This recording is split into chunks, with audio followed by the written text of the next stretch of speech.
საღამ შვიდობის ყველას მადლობა მობრძანებისთვის. ვაგრძელებთ ჩვენს რუბრიკას 8 თემა გვაქვს. რა თქვა ვოლანდმა?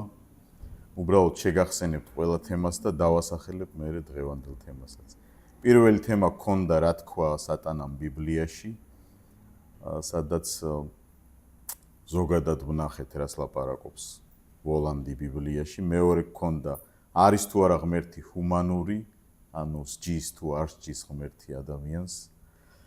მესამე თემა, რომელზეც დღეს გვექნება საუბარი, არის იობის წიგნი, იობი, ადამიანი როგორც ბოროტებისა და სიკეთის ბრძოლის ველი.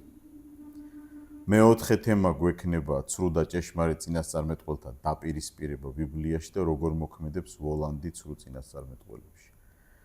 მეხუთე თემა გვექნება ფაუსტია და თვითონ ფაუსტი გოეთეს ამ ღმერთისა და ბოროტის ალიანსის თემატიკის გავლენა მსოფლმხედველობაზე და ლიტერატურაზე, რომელიც დღესაც დიდი არის გოეთეს გავლენა და ამას ცალკე დროს დაუთმობთ აუცილებლად მეხუთე შეხვედრაში. მეექვსე გვექნება ოსტატი და მარგარიტა, რა თქვა ვოლანდმა, დიალოგები ოსტატი და მარგარიტაში და როგორ მოქმედებს ამ დიალოგებში თვითონ ვოლანდი. რა თქმა უნდა, ოსტატი და მარგარიტას რომანი არის ფაუსტიადის გაგრძელება და ბულგაკოვისეული გააზრება ამ საკითხის და ძალიან საინტერესოა ესეც. ვინ ვის ემორჩილება, ვოლანდი ღმერთს თუ ვოლანდი ემორჩილება იეშუა ჰანოცრის თუ იეშუა ჰანოცრი ემორჩილება ვოლანდს. ბულგაკოვის რომანში საინტერესო აქცენტებს გავაკეთებთ თქვენთან ერთად. მეშვიდე თემა გვექნება ნეტარი ავგუსტინე დე ცივიტატე დეი, საღვთო ქალაქის შესახებ, რომელიც მისი მთავარ შრომას წარმოადგენს, ზეციურისა და მიწიერის ბრძოლა და რომ ზეციური ქალაქი მარადიულია და მიწიერი ქალაქი არის დროებითი. ძალიან ვრცელი შრომა არის, მაგრამ გავაკეთებთ აქცენტებს ზუსტად ამ ბოროტებისა და სიკეთის ბრძოლის ჭრილში განვიხილავთ ავგუსტინეს ამ შრომას. და მერვე საბოლოო შეხვედრა, რომელიც გვექნება, რა თქვა დიდმა ინკვიზიტორმა, მიწიერი ეკლესიის ბრძოლა ბოროტებასთან, როდესაც ის გამეფებული იყო. დიდი ინკვიზიტორზე აქ არ არის დოსტოევსკის დიდი ინკვიზიტორზე ლაპარაკი, თუმცა იქიდან არის ეს იდეა აღებული, მაგრამ ზოგადად როგორ ებრძოდა ინკვიზიცია ბოროტებას ქრისტეს სახელით. მისი წარმატება, წარუმატებლობა და ზოგადად რეალობა რა იყო. ახლა კი დაუბრუნდეთ დღევანდელ თემას, იობის წიგნი, იობი, ადამიანი როგორც ბოროტებისა და სიკეთის ბრძოლის ველი. ამაზეც შეიძლება შემოგვედაონ, შეიძლება თუ არა ასე დასმა საკითხის, იმიტომ რომ ბოროტების და სიკეთის ბრძოლის ველად თუ განვიხილავთ ადამიანს, შეიძლება ვიგულისხმოთ, რომ ბოროტებას და სიკეთეს თანასწორი ძალა აქვთ და იბრძვიან ადამიანში. არსებობს სოფხედველობები, სადაც თანასწორად არიან ბოროტება და სიკეთე, განსაკუთრებით დუალისტური სოფხედველობები, როგორიც არის დაოსიზმი, მაგალითად როგორიც იყო კიდე სხვა სოფხედველობები, მანიქეველობა შეიძლება დავესახელოთ და კიდევ სხვა დუალისტური ზოროასტრიზმიც დუალისტურია, მაგრამ იქ მაინც სიკეთე იმარჯვებს დაოსიზმისგან განსხვავებით საბოლოოდ, თუმცა საპირწონედ იბრძვიან. რაც შეეხება აბრაამეულ სარწმუნოებას, აბრაამეულ რელიგიებს, იგულისხმება იუდაიზმი, ქრისტიანობა და ისლამი, აქ ბოროტი, ანუ ვოლანდი და ღმერთი საპირწონეები არ არიან. ვოლანდი ქმნილებაა, რომელიც ადრე ანგელოზი იყო, იუდაიზმშიც და ქრისტიანობაშიც დაეცა და მერე გახდა ვოლანდი. ხოლო ისლამში ის იყო ერთ-ერთი ჯინი, რომელიც არ დაემორჩინა ალაჰის ბრძანებას, რომ ჯინს პატივი მიეგო ადამიანისთვის, რადგან თქვა, რომ ადამიანი ისეთი მასალისგან შეიქმნა და მე ცეცხლისგან ვარ შექმნილიო და როგორ უნდა მივაგო მას პატივიო და ამიტომ ჯინი მერე გახდა შეიტანი. სატანა და ვოლანდი ისლამის თანახმად. მაგრამ აბრაამეულ რელიგიაში იმარჯვებს საბოლოოდ ბოროტება. მაგრამ სიკეთე უკაცრავად, სიკეთე იმარჯვებს საბოლოოდ. მაგრამ სანამ სიკეთე გაიმარჯვებს, ბოროტებას თავისი გვერდითი მოვლენები აქვს მთლიანად კაცობრიობაზე, მთლიანად ქმნილებაზე, მთლიანად სამყაროში და რაც მთავარი და ყველაზე მნიშვნელოვანია ადამიანთან მიმართებაშიც აქვს უარყოფითი გავლენები, რის შედეგებსაც ჩვენ ვხედავთ ყოველ დღე. სანამ კონკრეტულად იობს შევეხებით, გვჭირდება რაღაც წინამძღვარი, რომ ამბობს ბიბლიურ თხრობას ვეხებით და იობის წიგნს ვეხებით, რომელიც ერთ-ერთი ურთულესი წიგნი არის არა მხოლოდ ბიბლიაში, არამედ კაცობრიობის ისტორიაში და მსოფლიოში თუ არსებობს ფილოსოფიურად, თეოლოგიურად და აზროვნების ასპექტში ურთულესი წიგნები, ერთ-ერთი წიგნი სამართლიანად შეიძლება ვთქვათ, რომ არის იობის წიგნი. და როგორ ამას თავისებური გააზრება ჭირდება, იმიტომ რომ იობის წიგნში რომლისგანაც ვფიქრობ გოეთე იყო შთაგონებული და გოეთესაც აქვს ეს პროლოგი ზეცაში, ანუ და დღეს წავიკითხავ იქიდან ციტატას. ხდება დიალოგი, ორი დიალოგი დასაწყისში, სადაც ღმერთი და სატანა საუბრობენ და ღმერთი აძლევს უფლებას, რომ წავიდეს და იობს დაუშავოს. ორჯერ ხდება დასაწყისში ეს დიალოგი. აბრაამეული რელიგია და ქრისტიანობა კერძოდ ამბობს, რომ სამყაროს არსებობას უნარჩუნებს ღმერთი, კონსერვაციო ესეთი დოქტრინა არსებობს, რომ მხოლოდ და მხოლოდ ღვთისნებით, მხოლოდ და მხოლოდ ღვთისძალით აგრძელებს არსებობას სამყარო. თუ ღმერთი თავის მხარდაჭერას ამ არსებობისა წაართმევს სამყაროს, სამყარო ვერ იარსებებს. მეორე კოოპერაციო, ანუ ღმერთი თანამონაწილეობს ქმნილებების არსებობაში. უბრალოდ კი არ დაქოქა საათივით, როგორც დეიზმი ამბობს. არამედ ამ პროცესში მონაწილეობს, რაც უფრო ართულებს ქრისტიანებისთვის პასუხისგაცემას, თუ მონაწილეობს ღმერთი ყველა პროცესში და ქრისტე ამბობს ესეთ სიტყვას, არც ერთი თმის ღერი არ დაეცემა თქვენი მამაჩემის ნების გარეშე, არც ერთი ბეღურა არ კვდება მისი ნების გარეშე. ამას უფრო ჩიხში შევყავართ და ეს უფრო გვირთულებს საქმეს, რომ გავცეთ პასუხი, თუნდაც ქრისტეს შეძახილს ჯვარზე ღმერთო ჩემო რად მიმატოვე და ყოველი ბავშვის ცრემლს, რომელიც შიმშილის გამო კვდება, რომელიც უწყლობის გამო კვდება. იმ ბავშვის ცრემლშიც ვკითხულობთ ჩვენ იგივე ექოს ღმერთო ჩემო რად მიმატოვე. ერთ-ერთი სირიელი ბავშვის ის აჩვენეს ადრე, რომ კლავდნენ და როცა ეუბნება, როცა მოხვდებიო ღმერთთანო, მე მოუყვებიო თქვენს შესახებო, როგორები ხართო. დოსტოევსკის ინკვიზიტორშიც გვაქვს ეს, როდესაც ივან კარამაზოვი ალიოშა კარამაზოვს უტევს და ეუბნება, რომ სად არის შენი ღმერთი, როდესაც აი ბავშვს ასე ექცევიან. დოსტოევსკის აქვს ასევე ის ერთი მომენტი, როდესაც ერთი გენერალი თავის გართობისთვის მიუსევს ძაღლებს და ბავშვს დაგლეჯავენ ეს ძაღლები და მას ეს სიამოვნებას ანიჭებს. დოსტოევსკის ახასიათებს ამ საკითხის გამძაფრება და კარგად წარმოაჩენს ხოლმე ამ ყველაფერს, ხო. და გარდა იმისა, რომ ღმერთი მონაწილეობს ამ სამყაროში, ასევე გუბერნაციო ღმერთი მართავს ამ სამყაროს. ღმერთი აყენებს მეფეებს, სადაც უნდა.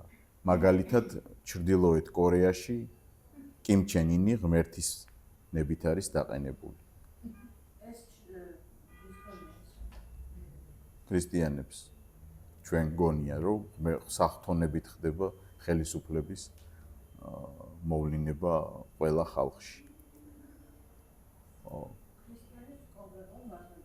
ყველას.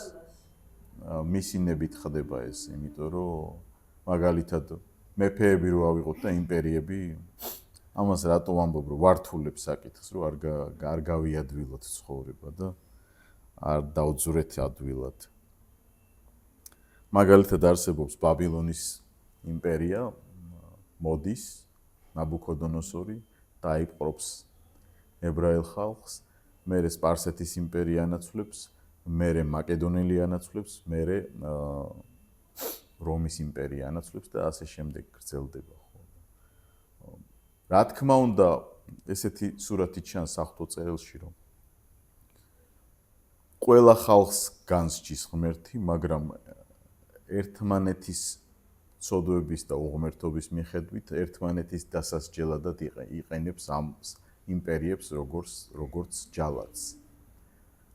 აი ზუსტად დაცემული ანგელოზის როგორც ჯალათის და როგორც საღვთო ინსტრუმენტის გამოყენების თემატიკა წმინდა მამებთანაც გვხვდება და საღვთო წერილშიც გვხვდება. ადრე ვთქვი წინა ლექციებში, მაგრამ ეხლა შეგახსენებთ, როდესაც ქრისტე ესესა უნდა გააკრან ჯვარზე, ლუკას სახარებაში 22 თავში ის ეუბნება პეტრე მოციქულს. სიმონ, სიმონ, აჰა, სატანა მითხოვა რომ გაგცხრილოს, მაგრამ მე ვილოცე შენთვის, რომ შენი წმენა არ დაელიოს და როდესაც მოექცევი, გაამხნევე შენი ძმები. იობისგან განსხვავებით პეტრე მიცის, რომ სატანა მითხოვა მისი გამოცდა, მაგრამ იობმა არ იცის. აი ეს არის უფრო რთული საკითხი. მიუხედავად იმისა, რომ პეტრე მიცის, პეტრე ვერ გაივლის ამ გამოცდას, სამჯერ უარყოფს თავის მაცხოვარს. ლუკა განსაკუთრებულად აღწერს ამ მომენტს და იმ მომენტსაც აღწერს, როდესაც მესამეჯერ უარყოფს, შემოტრიალდება ქრისტე და თვალებში შეხედავს პეტრეს. ლუკას 22 თავში არის ეს ძაფრი ისტორია და აი მაშინ ატირდება პეტრე და წარეტერილით ტირის. საინტერესოა როგორ შეხედა ქრისტემ ფსიქოლოგიურად რომ იმსჯელოთ ან იქ არ წერია რა შეხედვით შეხედა, მაგრამ სავარაუდოდ სიყვარულით და იმიტომ ატირდა. ასეთი ძალიან ძაფრი მომენტი არის იქ. იობი არის ტანჯვის სიმბოლო. მისი სახელი ნიშნავს დევნილს და ტანჯულს. და მთავარი ჩვენი მსჯელობის საგანი დღეს არის, რატომ იტანჯება მართალი ადამიანი. ვარაუდობენ, რომ მას არ ერქვა თავიდანვე ასეთი სახელი, იმიტომ რომ აღმოსავლეთში არ სჩვევია ცუდი სახელის დარქმევა, რადგან სახელის დარქმევა აღმოსავლეთში ნიშნავდა, რომ უწინასწარმეტყველებდი ბავშვს იმას, რასაც არ ქმევდი და უსურვებდი იმას, რასაც არ ქმევდი, ამიტომ მას ერქვა აბიბო, ის იყო არაბი, ერთ-ერთი შეხედულებით, ოქროპირი იბრძანებს ამას. და ტანჯული და დევნილი დაარქვეს მერე, იმიტომ რომ იობი იდევნება თვითონ ღმერთისგან, დიახ არ უნდა შეგვეშინდეს ამის თქმა. იობი იდევნება და იტანჯება თვითონ ღმერთისგან, იობი იტანჯება სატანისგან, იობი იდევნება და იტანჯება მეგობრებისგან, იობი იტანჯება მეუღლისგან, იობი იტანჯება ნათესავებისგან, იობი იტანჯება მსახურებისგან, იობი იტანჯება ყველასგან და ყველაფერისგან.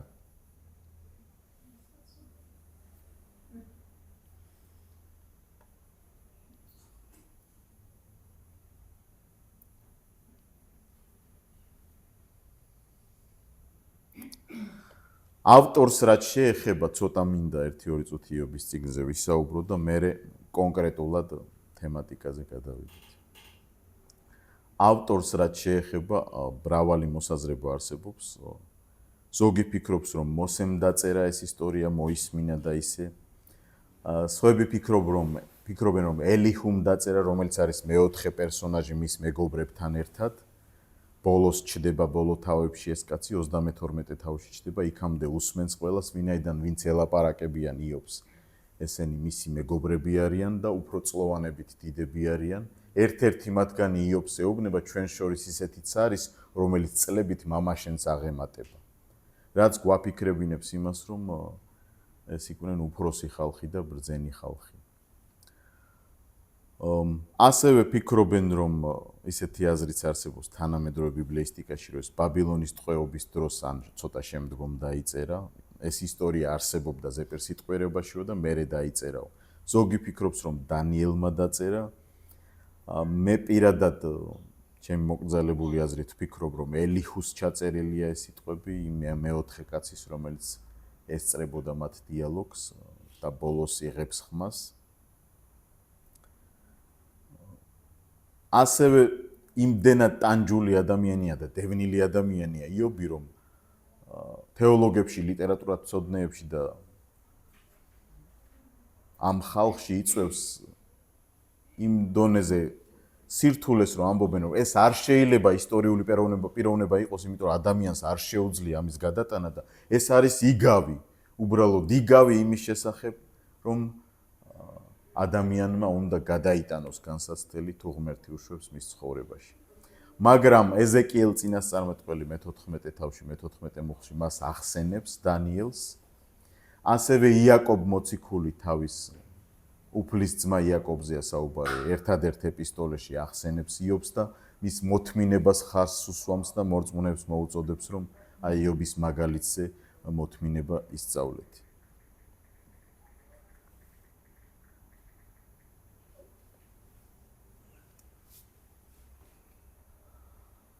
ორი ტრადიცია არსებობს იობის პიროვნებასთან დაკავშირებით ქრისტიანობაში, ამაზეც მინდა ვილაპარაკო. პირველი მიიჩნევს, რომ ოქროპირი თეოდორიტე კვირელი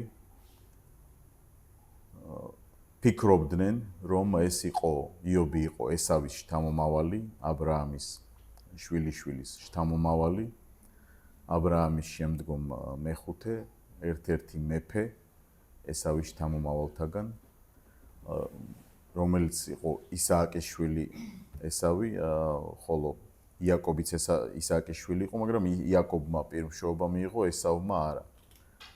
მეორე ტრადიცია ფიქრობს, რომ იობი იყო აბრაამის ძმის შვილის ნახორის შთამომავალი. აბრაამს ყავდა ძმა. ნებისმიერ შემთხვევაში აბრაამის ნათესავი გამოდის იობი ამ შეხედულებებით, მაგრამ ორიგენ ეთვლიდა მესამე საუკუნის ქრისტიანი ავტორი, რომ იობის წიგნი ყველაზე ძველი წიგნია ბიბლიაში. და მოსეს ხუთწიგნეულზე ადრე დაიწერა და აბრაამის თანამედროვე შეიძლება იყოს, ან უფრო ადრეც. ამას აქვს თავის არგუმენტაცია, იობის წიგნში არც ერთხელ არ არის ნახსენები ისრაელი, არც ერთხელ არ არის ნახსენები მისია ისრაელის და არც ერთხელ არ არის ნახსენები, რომ არსებობს აბრაამი, რომლისგანაც ისრაელი წარმოიშვა. რაც გვაფიქრებინებს იმას, რომ ეს შეიძლება აბრაამამდე იყო, ან აბრაამის პარალელურად, მაგრამ იობი და აბრაამი ერთმანეთს არ იცნობდნენ. ბიბლიურ თხრობაში ზოგადად გვხვდება ჩვენ ესეთი პერსონაჟები, რომელიც აბრაამისგან დამოუკიდებლად და ისრაელისგან დამოუკიდებლად არიან ერთი ღმერთის მსახურები. მაგალითად, შეიძლება ვთქვი წინა ლექციაში, მაგრამ ვინც არ იყო მათთვის საინტერესო იქნება და გავიმეორებ, რომ აბრაამი, როდესაც ლოტს გამოიხსნის, იქ არის ესეთი უდიდესი პიროვნება მელქიცედეკი. მოდის და აკურთხებს აბრაამს და აბრაამი მას მეათედს აძლევს. და ებრაელთა ეპისტოლეში მე-7 თავის კერძოდ მე-7 მუხლში ებრაელთა ეპისტოლის ავტორი წერს, რომ მელქიცედეკი აბრაამზე დიდი იყო. მოსეს ისტორიას რო შევხედავთ, არსებობს მოსეს სიმამრი მიდიანელი, რომელიც ასევე ღმერთის მღვდლად არის მოხსენიებული. ანუ ბიბლიურ თხრობაში კერძოდ დაბადების წიგნში და შემდგომაც ჩვენ ვხედავთ, რომ ისრაელის პარალელურად არსებობენ ადამიანები და რაღაც ჯგუფები, რომლებიც ერთ ღმერთს აღიარებენ. ოღონდ უბრალოდ ისრაელის წიაღში არ არიან. ამიტომ ორიგენეს არგუმენტი იმის შესახებ,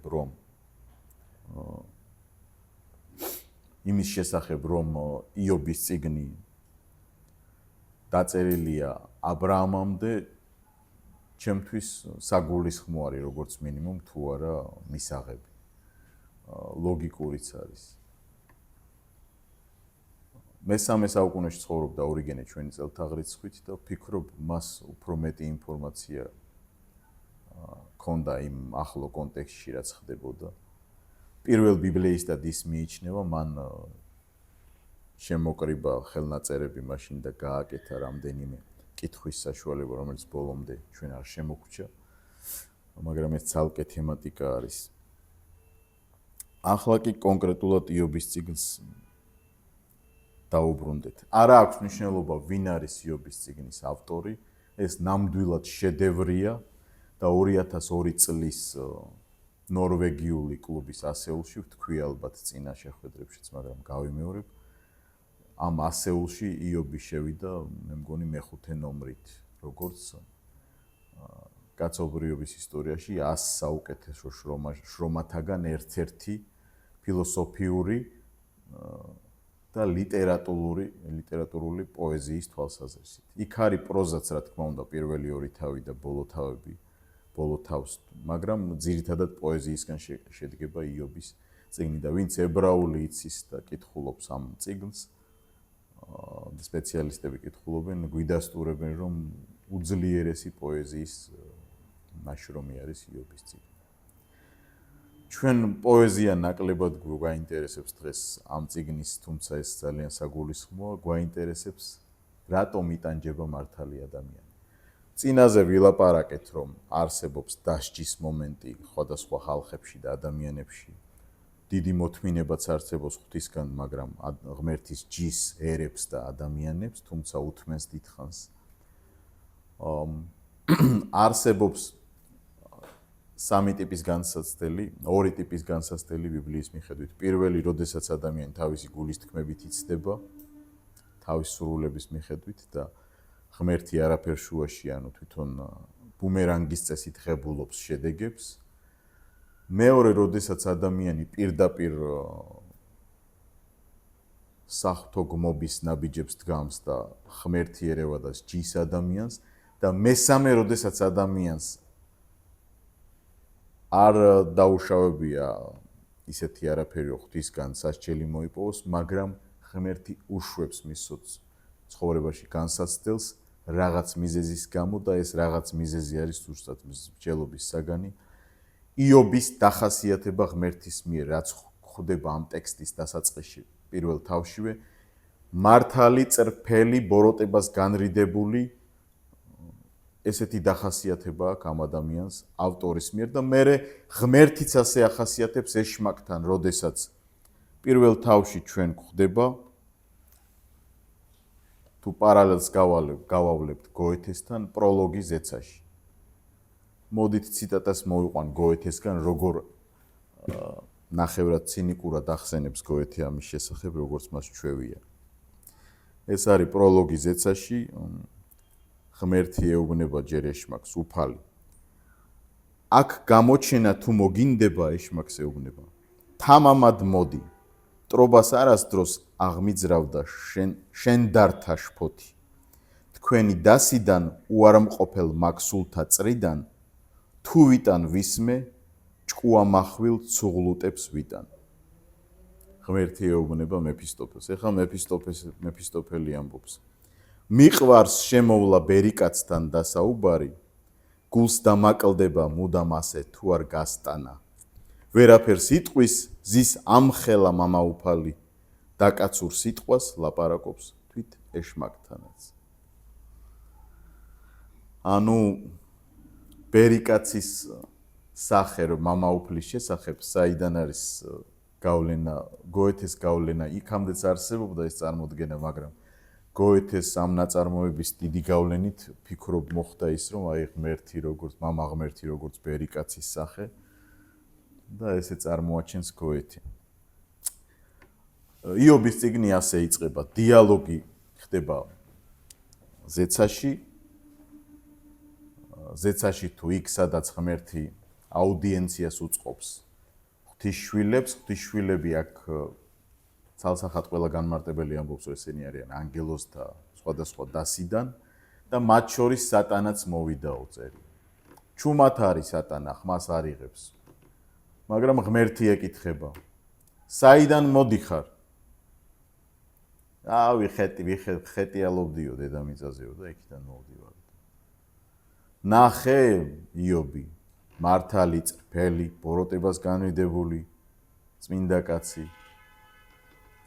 ვნახე. ოხედაო როგორი კაცია.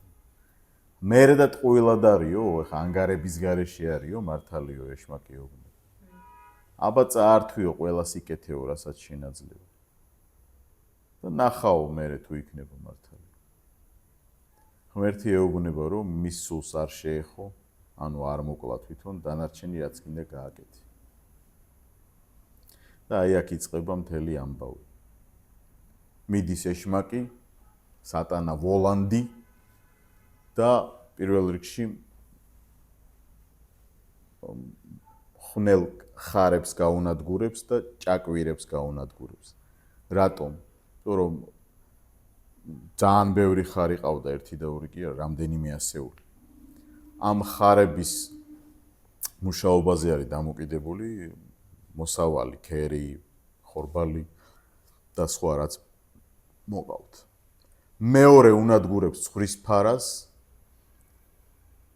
ცეცხლი ჩამოდის ზეციდან, ღმერთი აძლევს უფლებას ეშმაკს, რომ ეს მოხდეს. ცხრის ფარა ნადგურდება და ის მსახურებიც ნადგურდება. პირველ შემთხვევაშიც ნადგურდება. პირველ შემთხვევაში თავს ესხმიან ვინმე და იმათ მიყავთ და მეორე შემთხვევაში უშუალოდ ცეცხლი ჩამოდის.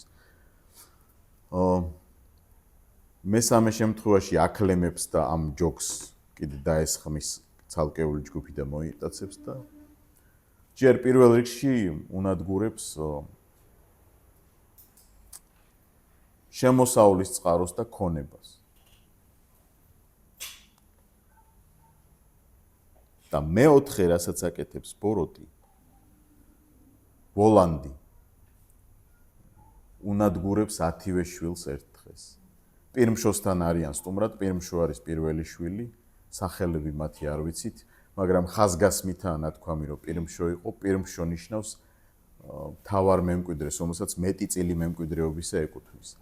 ჩანს იობის შვილებს კარგი ურთიერთობა აქვთ, იმიტომ რომ ერთად იკრიბებიან ხშირად და ხშირად მას მსხვერპლი მოაქვს. იქნება შესწოდესო ჩემმა შვილებმაო.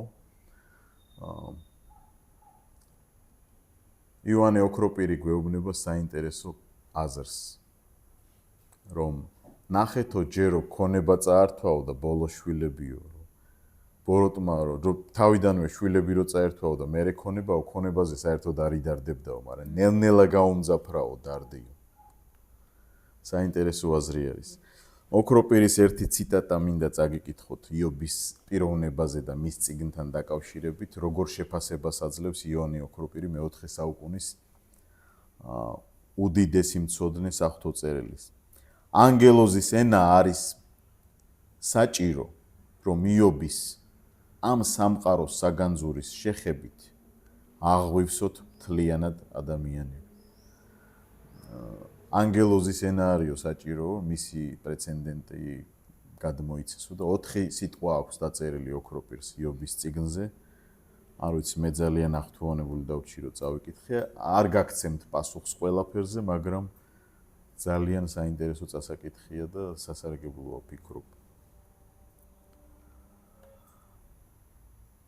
გაუნადგურებს ქონებას, გაუნადგურებს შვილებს 10-ვეს.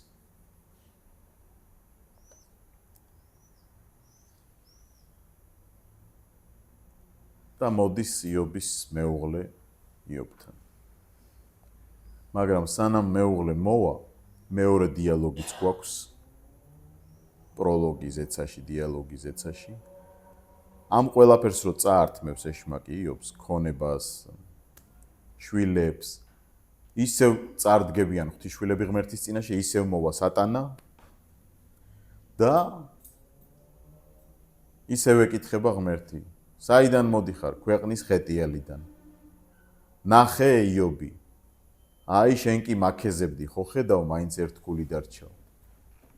თითქოს ღმერთი ეშმაკისთვის, ვოლანდისთვის რაღაცის დამტკიცებას ცდილობს. ეშმაკი ეუბნება, ეს ქონება და შვილები გასაგებია, აბა პირადად მას შეეხეო და მაშინ ნახაო შენო თუ პირში გმობა არ დაგიწყოს. წადი და შეეხეო, ეუბნება, ოღონდ არ მოკლა.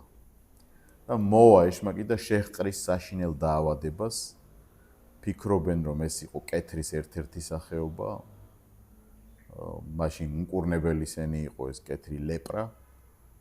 ან სხვა რაღაცა დერმატოლოგიური დაავადება საშინელი, რომელიც არ იკურნება.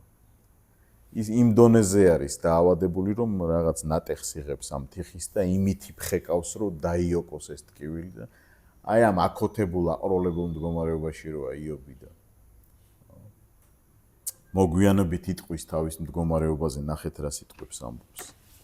და ახლა დამცინიან ჩემზე უმცროსნი, რომელთა მამებსაც ჩემი ფარის ძაღლებშიც არ გავრევდი. 30 თავის პირველი მოხდა. ჩემი ფარის ძაღლებში, ანუ ხო არის ფარის მცველი ძაღლები. იმათ რიგებში რო არ გავრევდიო მათ მამებსო, მათი შვილები დამცინიან. ერთ-ერთი შეხედულებით ძალიან ლოგიკურია, ესავის შთამომავლები მეფეები, პირველად მეფეები იქ ჩდებიან. არა, პირველი მეფე ზოგადად ნემროდი იყო მეათე თავში, მაგრამ მასიურად აბრაამის შთამომავლებში მეფეები ჩდებიან ესავის შტოდან. და თუ ესავის შთამომავალი იყო ერთ-ერთი მეფე ალბათ იობი იყო, მისი მეგობრებიც დიდგვაროვნები არიან როგორც მინიმუმ და სავარაუდოდ ეს ელიფაზი, ბილდადი და ცოყარი სამივე დიდი მამულების და სამეფოების მფლობელები არიან. და მათზე დიდი იყო იობი, ასე წერია. იმ არემარეში მას იობზე დიდი არავინ არ იყო. ამბობს, რომ დამცინიან ისინი, ვისი მამებიც ჩემი ფარის ძაღლებშიც კი არ მყავდა რიგებში. წარმოიდგინეთ ახლა ამ რადონის დამცირება იყო მისთვის ეს. მარტო ფიზიკური დაავადება და დანაკარგი კი არა აქვს. აბსოლუტურად ფსკერზე არის დაშვებული პიროვნება. იქამდე რომ დაავადებულია და ვერც ერთი კურნალი ვერ უშველის. და ამ დროს მოდის მისი მეუღლე და ეუბნება. შენ კიდე შენს მართალ ცხოვრების წესს ეჭიდები, შენ სიალალეს ეჭიდები, დაგმე ღმერთი და მოკვდი. ეხლა რა თქმა უნდა, ვინც ვართ რელიგიურები, ეგრევე განვიკითხავთ იობის ცოლს. მაგრამ რა მნიშვნელობა აქვს ერთი ყავს თუ 10? წარმოიდგინეთ ერთ დღეს ყველა შვილი რო დაბადების დღეზე არის თავისი რომელიმე ძმის ან დის და იქ კატაკლიზმა ხდება და ერთ დღეს რო 10-ვე კვდება. მაგ ქალის პოზიციიდან შეხედეთ ამ ქალბატონს. შეიძლება უარესადაც მოიქცეს ადამიანი, ხო? და იობი პასუხობს ასეთ რამეს, რომ რახანოს სიკეთეს ვღებულობთო ღმერთისგანო, რა ბოროტი არ უნდა მივიღოთო, სიავე არ უნდა მივიღოთო. ერთი უგნური ქალივით ლაპარაკობო და ბევრი განმარტებელი ფიქრობს, რომ ევას გულისხმობს. დიახ. თუმცა ეგ ვარაუდია, რა თქმა უნდა. მე კონკრეტულად შევეხები მისი მეგობრების დიალოგსაც. მაგრამ სანამ ამას ეტყვის თავის ცოლს, პირველად როცა ის უბედურება ხდება, 4 უბედურება, ანუ ქონების დაკარგვა და შვილების დახოცვა. შიშველი მოვედი ამ ქვეყნად და შიშველი წავალ, იობის სიტყვები, ეს ხო აფორიზმი არის დღეს. ღმერთმა მომცა და ღმერთმა წამართვა. კურთხეულ იყოს უფლის სახელი უკუნისამდე ამბობს. აი ამ სამ ფრაზას ამბობს. და მაგით იწყება ლიტურგია ყველა ტრადიციულ ეკლესიაში. კურთხეულ არის უფლის სახელი, იობის სიტყვებია იქ. ყველაზე ტანჯული ადამიანის სიტყვები, უსამართლო ტანჯული ადამიანის სიტყვები, ვიმეორებ, რომელსაც ღმერთი ტანჯავს, ეშმაკი ტანჯავს, მეგობრები ტანჯავენ, გარემოება ტანჯავს ყველა და ყველაფერი მის წინააღმდეგ არის აღმართული. ეს პირველი შეხვედრა ხდება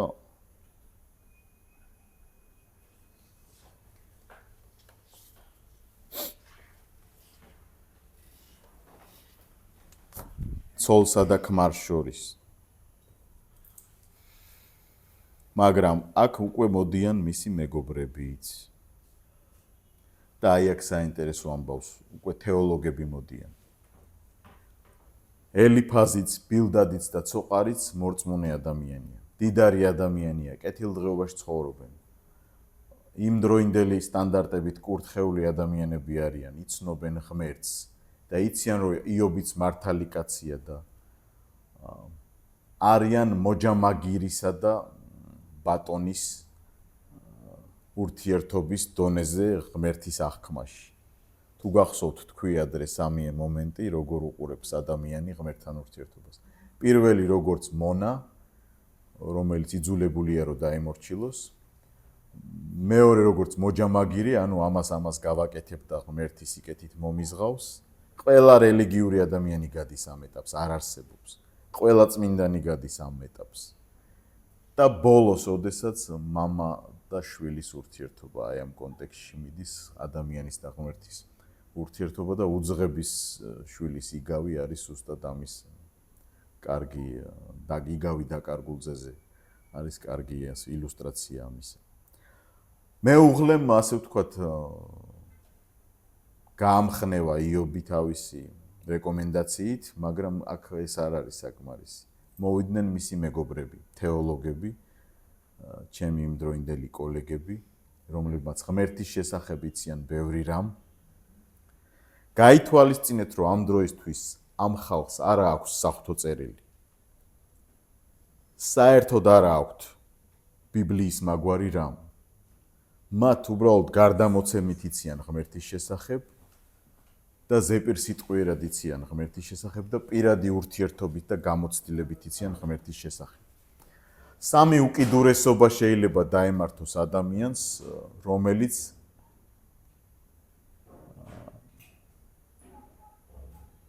დაეყრდნობა დაუშვათ ლიბერალურ შეხედულებას, როგორც კიდე იცხოვრე, არა აქვს მნიშვნელობა ღმერთის წინაშე.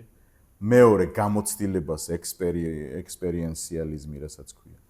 აი ჩემი გამოცდილება ამას ამბობს, იმის გამოცდილება ამას ამბობს, მაგრამ გამოცდილება კარგია, მაგრამ როგორც არ უნდა შემოკრიბო, კონკრეტული პიროვნების შემთხვევაში არ მუშაობს.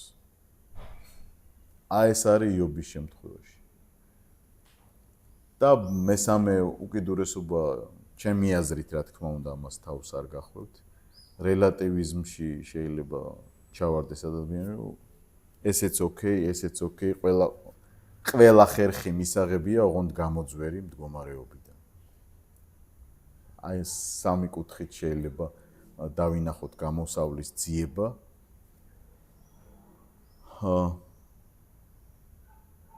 მოდიან ეს ძვირფასი თეოლოგები და 7 დღე ყველა ჩუმად არის. დაინახესო შორიდანვე, რომ უმძიმესი იყო მისი მდგომარეობა, იობის მდგომარეობა. ტვერი დაიყარეს, ტანსაცმელი შემოიხიეს, დასხდნენ იობთან ერთად და ხმას არ იღებს არც ერთი. 7 დღე.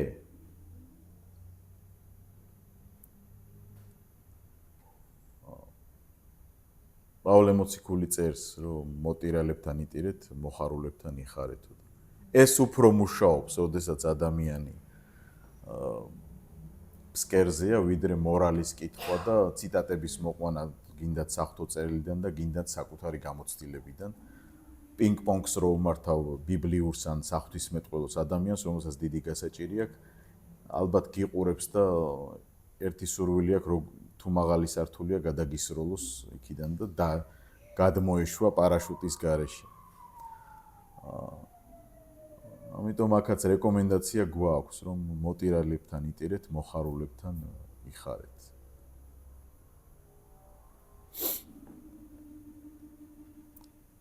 გავა 7 დღე და იობის პირველი მეგობარი ელიფას თემანელი ამოიღებს ხმას. რამდენიმე თეზისი, რასაც ის ეუბნება იობს. ჩემი ჯავრი რომ აწონილიყო და ჩემი უბედურება სასწორზე რომ დადებულიყო, მაშინ იგი ზღვის ქვიშაზე უფრო მძიმე იქნებოდა და ამიტომაც არის ნაჩქარევი ჩემი სიტყვები, რადგან ჩამერჭო ყოვლადძლიერი სისრები, ეს იობი პასუხობს მას და მათ შხამსა სვამს ჩემი სული.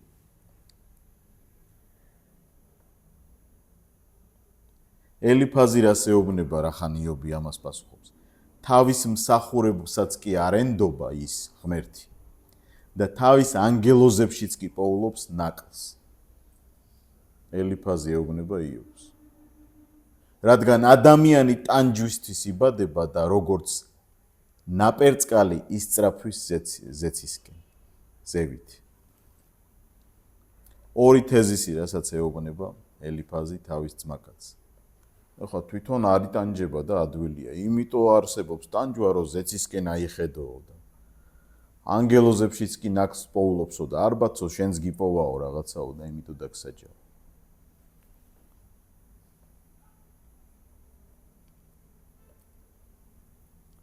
საშინელებალი დამატყდა თავს, იობი პასუხობს. ღმერთისგან ნეტა ინებებდეს ღმერთი და შემმუსრავდეს, გამოიწვდიდეს ხელს და მომკვეთდეს. ჭეშმარიტად აღარ არის შეწევნა ჩემთვის. წარკვეთილი მაქვს ყოველგვარი სასოება იმედი. ვინც მეგობრისადმი არ არის მოწყალე, იობი ეუბნება ელიფაზს. მას ყოვლადძლიერის შიში არ აქვს. ანუ არ ინდობდა თავის მეგობრს. ამიხსენით, იობი ეუბნება თავის მეგობრს და დავდუმდები, გამაგებინეთ, რა შემეშალა. როცა ვამბობ, მანუგეშებს ჩემი საწოლი და ჭმუნვას შემიმსუბუქებს ჩემი სარეცელი, მაშინ მაძრწუნებს სიზმრებით და მაშინებს ხილვებით. სიზმარშიც კი არ ასვენებს ღმერთი. დიახ, ღმერთი.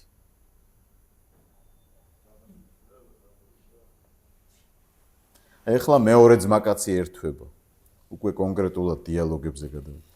ბილდად შუხელი, მორიგი თეოლოგი, ელიფაზი უფრო ძლიერი იყო, პირველი დარტყმა ძლიერმა მიაყენა, ასე ვთქვათ. როდემდე ილაპარაკებ ასე, შენი პირიდან გამოსული სიტყვები ცარიელი ქარია, იობს ეუბნება. თუ შენმა შვილებმა შესწოდეს მის წინაშე, მან ისინი გადასცა მათსავე ურჯულოებას, ანუ ღმერთმა. შენი შვილებიო, იმიტომ დაიხოცნენო, რომ შესწოდეს. შენ რომ ღმერთი გეძებნა და ყოვლადძლიერ შევედრებოდი, წრფელი რომ ყოფილიყავი, ახლა იფხიზლებდა ის შენთვის და აღგიდგენდა შენი სიმართლის ადგილს. იობი რას პასუხობს, არ გაინტერესებთ ამ კაცს. ჭეშმარიტად ვიცი რომ ასეა, როგორ გამართლდება კაცი ღმერთის წინაშე. ვინმე ღმერთთან კამათი რომ მოინდომოს, 1001-ზეც ვერ გასცემს პასუხს. გულით ბრძენია და ძალით ძლიერი. ვინ გაჯიუტებია მას და გადარჩენილა? თებს ისე უცვლის ადგილს რომ მათ არც იციან. იგი ამხობს მათ თავისი რისხვით, ატორტმანებს დედამიწას, თავისი ადგილიდან და მისი სვეტები ირყევიან. მართალიც რომ ვიყო, ჩემივე პირით გამამტყუნებს. უმწიკლოც რომ ვიყო, მაინც ბრალს დამდებს. სულ ერთია, ამიტომ ვამბობ, უდანაშაულოსა და დამნაშავეს ერთნაირად ანადგურებს ღმერთი. იობი ამბობს. ღმერთი მერე იტყვის, რომ არც ერთ სიტყვაში არ შეუცოდავსო მას. საინტერესო შეფასებაა.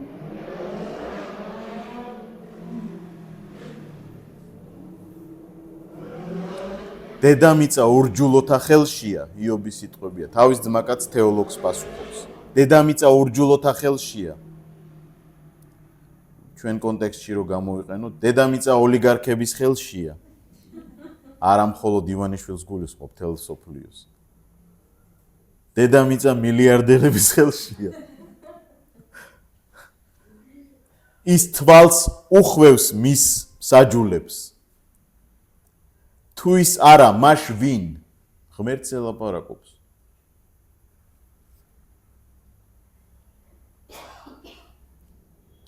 რადგან ის ჩემსავით ადამიანი კი არ არის, რომ პასუხი გავცე და სამსჯავროში ერთად წავიდეთ. არ არსებობს ჩვენ შორის შუამავალი, რომ ორივეს დაგვადოს ხელი. სასამართლოშიო, რომს დავპატიჟო რანაირადო. გახსოვთ, რომ მოგიყევით წინა ლექციაში ამერიკელი სენატორის შესახებ.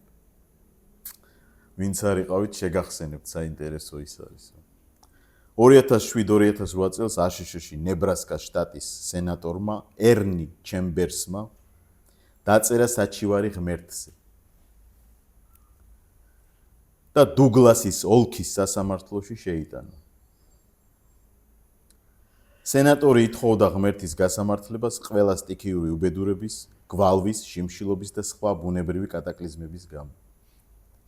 ისტორიული ფაქტია. 21 საუკუნეზეა ლაპარაკი. და ითხოვდა ღმერთის გასამართლებას. ცხადია, მოსამართლეები ხელმოწარული იქნებოდნენ, იმიტომ რომ ღმერთს ვერანაირად ვერ მოიყვანდნენ სასამართლოზე და საჩივარი არ მიიღეს. იგივე მდგომარეობაშია იობი ახლა.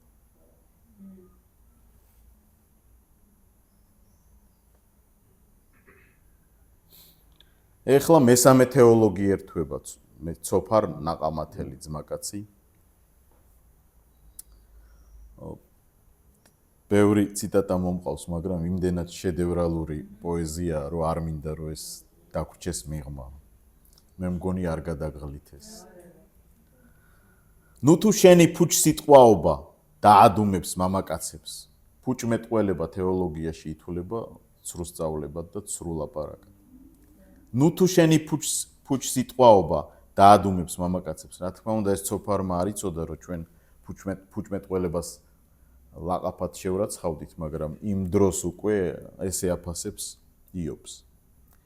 ნიშანნობრივია, რომ ბოლოს ეპილოგში ღმერთი ეუბნება ელიფასს, რომ წადიო შენ ორ მეგობართან ერთად იობმა ილოცოსო შენთვისო, იმიტომ რომ თქვენ არ იყავით წრფელებიო, იობი წრფელი იყო ჩემ წინაშე.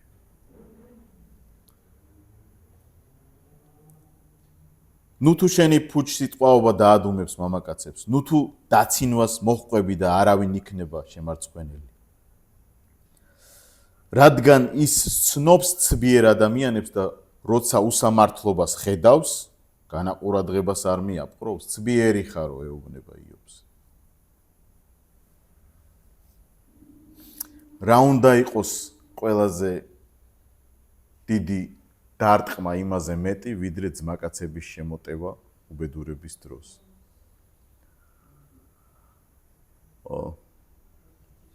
ერთ-ერთმა ლექტორმა თქვა ამ იობის შესახებ ლექციაზე, აღარ მახსოვს ვინ, ბევრს მოусმინე ამ დღეებში და უკვე ერთმანეთში მერევა რომელმა თქვა, მაგრამ საინტერესო აზრი ითქვა, რომ როგორც წესია, ესეთ გასაჭირში ყველაზე დიდ დარტყმას საუკეთესო მეგობრები გვაყენებენ. და არ არის ეს. ჩვენც როგორც საუკეთესო მეგობრები მორალს უკითხავთ, ჭკუარს ვასწავლით, ვაძლევთ თეორიებს და ვულაგებთ საკითხს, რომ აი ამიტომ მოვიდა შენ შვილს ეს იმიტომ მოხდა, რომ არ იყავი კარგი დედა, არ იყავი კარგი მამა. სხვის ჭკუა ყველას გვაქვს. თეოლოგებსაც, ფსიქოლოგებსაც, ისტორიკოსებსაც, იდეოლოგებსაც, პოლიტიკოსებსაც, სოციოლოგებსაც საკუთარი თავისთვის თუ გვექნება ჭკუა აი ასეთ მდგომარეობაში. იობის პასუხი ცოფარ ნაყამათელს. ჭეშმარიტად ხალხი მხოლოდ თქვენ ახართ და სიბრძნე თქვენთან ერთად მოკვდება. მეც თქვენსავით მაქვს გონება, თქვენზე ნაკლები არც მე ვარ. ვინ არის ეს ყოველივე? მოყვას ის დასაცინი შევიქენი. მე ღვთისმხმობელი და მისგან პასუხის მიმღები, დასაცინი შევიქენი. კაცი მართალი და უდანაშაული. რა არ თქვა ღმერთმა, რომ მართალი და უდანაშაული. ანუ იობი იმას კი არ ამბობს, რომ უცოდველი ვარ. იმას ეუბნება თავის ძმაკაცებს, იმ სტანდარტებით, რაც დამიწესა ღმერთმა.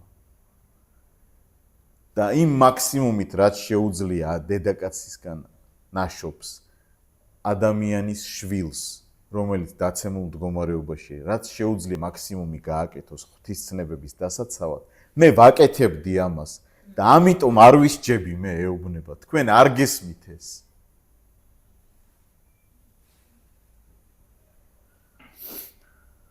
ყუდროებას უფევს მძარცველთა კარვებში, დღევანდელში გადმოვიტანოთ. ყუდროებას უფევს მძარცველთა სასახლეებში. უშიშრად არიან ღვთის გამრისხებელნი, მათი ხელებია მათი ღმერთი. რატო არ სჯისო იმათო, აი, ხო იცითო ეგეთებიცო. ფეხში შველი მიჰყავს მღვდლები. სიტყვა მღვდელი არის აქ ნახსენები, რომელიც მელქიზედეკს არის გამოყენებული და შემდეგ ლევიანები როცა მღვდლები იქნებიან, იგივე სიტყვაა გამოყენებული. ანუ მღვდლები არსებობდნენ და ამის მტკიცებულების ვარაუდზე ფიქრობენ, რომ იობიც ერთ-ერთი მღვდელი იყო, იმიტომ რომ შეწირვას რო ახორციელებს, მღვდელს უნდა ჰქონოდა ეს უფლება. და ამ ხობს ძლიერებს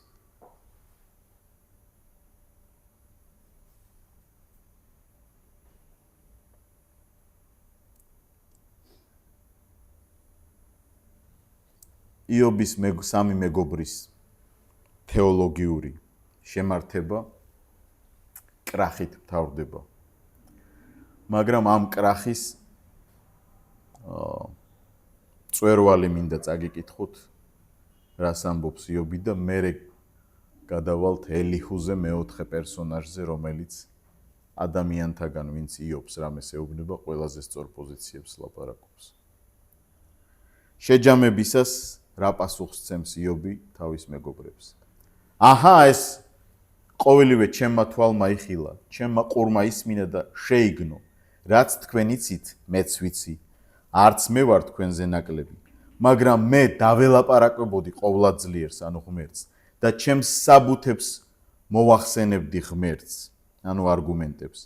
თქვენ კი სიცრუის მთხზელები ხართ, უარგისი მკურნალები ხართ. ნეტავ დუმილით მაინც დადუმდებოდეთ, ეს იქნებოდა თქვენი სიბრძნე.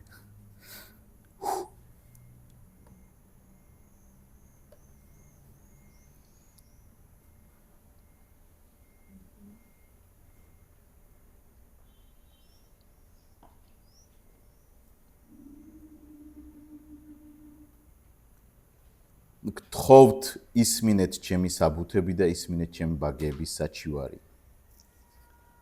ღმერთის გულისათვის იტყვით ტყუილს, მისი გულისთვის იტყვით სიცრუეს, მიკერძოებას გამოიჩენთ მის მიმართ, ღმერთს გამოისარჩლებით. კარგი იქნება რომ გამოგააშკარავოთ მან, კაცი კაცს რომ ატყუებს, ისე მოატყუებთ მას, იობი ეუბნება. ნამდვილად გაკიცხავთ ის თქვენ, მიკერძოებას თუ გამოიჩენთ მალულად.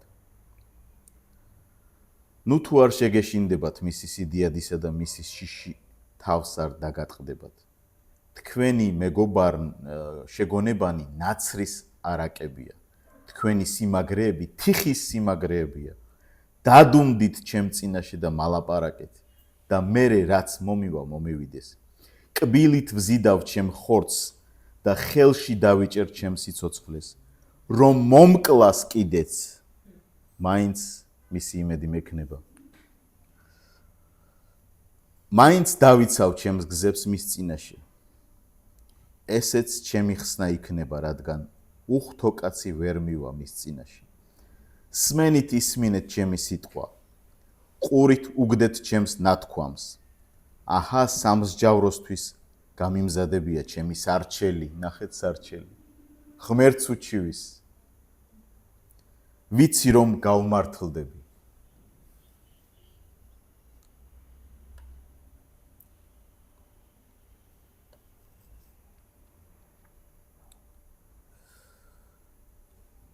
ვინ არის ჩემი მოდავე?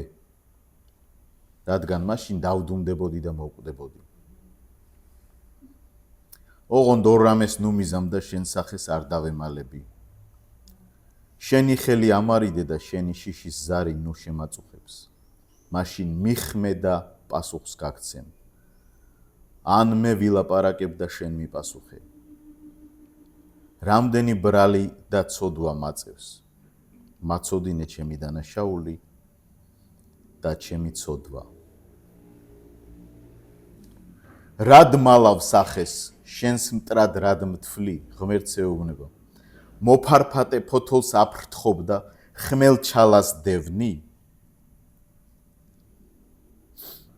რადგან წარე ამბებს წერ ჩემს წინააღმდეგ და მიმკვიდრებ სიჭაბუკის ცოდვებს.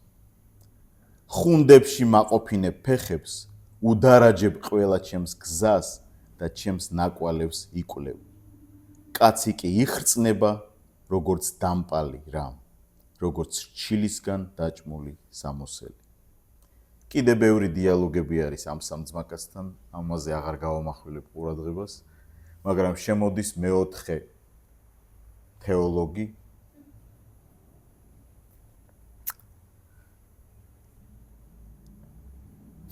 ელიჰუ, მაგრამ სანამ ელიჰუ შემოდის, იობი თვითონ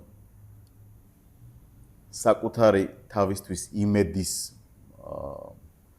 მიმცემ აზრებს პოულობს თავის თავში და წერს და მინდა რომ ეს აზრებიც გავიმეორო, რომ ის ამავდროულად იმედში არის, არა მხოლოდ იმ ღაღადში, რომელიც ჩვენ ეგ ხა წავიკითხეთ. ამბობს ესეთ სიტყვებს, რადგან მე ვიცი, რომ ცოცხალია ჩემი გამომსყიდველი და საბოლოოდ მიწაზე წამოიმართება. მე-19 თავის 25 მუხლია და ამ მუხლს თვლიან იობის ყველაზე სიღრმისეულ მიგნებად ამ ტანჯვების პროცესში, სადაც მიჩნეულია, რომ მან განჭვრიტა, რომ ღმერთი, ანუ ღვთისძე განკაცდებოდა და ის წამოიმართებოდა დედამიწაზე.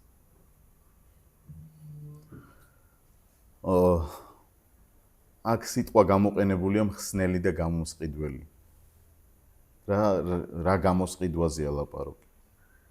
დრო დაეცა სამყარო უნდა გამოსყიდული იქნას ყველა კულტურა, ყველა ხელოვნება, ყველა ცოდნა, ყველა მიღწევა, ყველაფერი რაც კი კაცობრიობას მიუღწევია, დადებითიც და უარყოფითიც. ყველაფრის გამოსყიდვა უნდა მოხდეს, ამისათვის საჭიროა რომ თვითონ ღვთისძე განკაცდეს. აქ იობი ხედავს თავის რეალურ გამოსავალ ცხოვრებაში და ასევე პარალელურად ხედავს იმას, რომ უნდა განკაცდეს ღვთისძე. და უფრო მეტსაც ხედავს. სიღრმისეულად რო შევხედოთ, მართალი იობი იტანჯება იმიტომ, ყოველ შემთხვევაში ეს ჩემი აზრია და ამას ვუჭერ მხარს და შეგიძლიათ არ დამეთანხმოთ მერე შეკითხვების დროს და საერთოდაც როგორც ღვთისძე განკაცდა იობის შემდეგ დაახლოებით 2000 წლის მერე და თქვა ჯვარზე, ღმერთო ჩემო რად მიმატოვე, მამა ღმერთს ეუბნება. ზუსტად ეგ მიტოვებულობა განიცადა მართალმა ადამიანმა, რომ ღმერთმა მას მისცა ცოდნა საუკუნეებით წინ, თუ რა სატანჯველს გადაიტანდა თვითონ ღვთისძე განკაცებულ მდგომარეობაში. ელიჰუ სახელი, ეს მეოთხე პერსონაჟი, საინტერესოა მის სახელის მნიშვნელობა, მის სახელი ნიშნავს ის არის ჩემი ღმერთი. და საინტერესოა, ზოგი ფიქრობს, რომ ელიჰუ აქ ღვთისძეს განასახიერებს. და ღვთისძეს თეოფანია არის ელიჰუ, ანუ გამოვლინება იქ და მაშინ ღვთისძისა ადამიანის სახით. მისი სახელი ნიშნავს ის არის ჩემი ღმერთი. განრისხდა ელიჰუ იობზე, რადგან იობმა თავი ღმერთზე მართლად ჩათვალა. ასე წერია ტექსტში. განრისხდა ელიჰუ იობის მეგობრებზე, რადგან მათ პასუხი ვერ გასცეს იობს და დაადანაშაულეს იობი. ელიჰუ იობის მეგობრებში ყველაზე გონიერი აღმოჩნდა, თუ ის შეიძლება ჩავთვალოთ მეგობრებში. და უხსნის იობს, რომ არც იმიტომ იტანჯები შენ, რომ შენი ძმაკაცები რასაც გეუბნებიან და შენც მთლად სწორ დასკვნებს არ აკეთებ. იობი არაფერს არ პასუხობს ელიჰუს, ესეც ნიშანდობლივია რატომ, იმიტომ რომ ეტყობა ეს არგუმენტები მოქმედებს მასზე და ელიჰუს სიტყვის დასრულების მერე ღმერთი თვითონ შემოდის დიალოგში იობთან. და ღმერთი აჩვენებს მას ქმნილების სიდიადეზე ელაპარაკება, პირდაპირ პასუხს არცემს. შენ შეგიძლია ეს ამიხსნა, შენ შეგიძლია ეს ამიხსნა და ბოლოს იობი ამბობს, ვიფარებ ხელებს. პირზე აქამდე სმენოდა შენს შესახებ, ახლა კი ჩემი ყურით გავიგე და უფრო ჩემი შემეცნება გაიზარდა. იობის ისტორია სრულდება ასე. მას ეყოლება ისევ 10 შვილი, უბრუნდება ყოფილი დიდებაზე მეტი დიდება და ქონება და ის კიდევ დიდხანს ცხოვრობს ამის შემდეგ და ბედნიერი მოკვდება.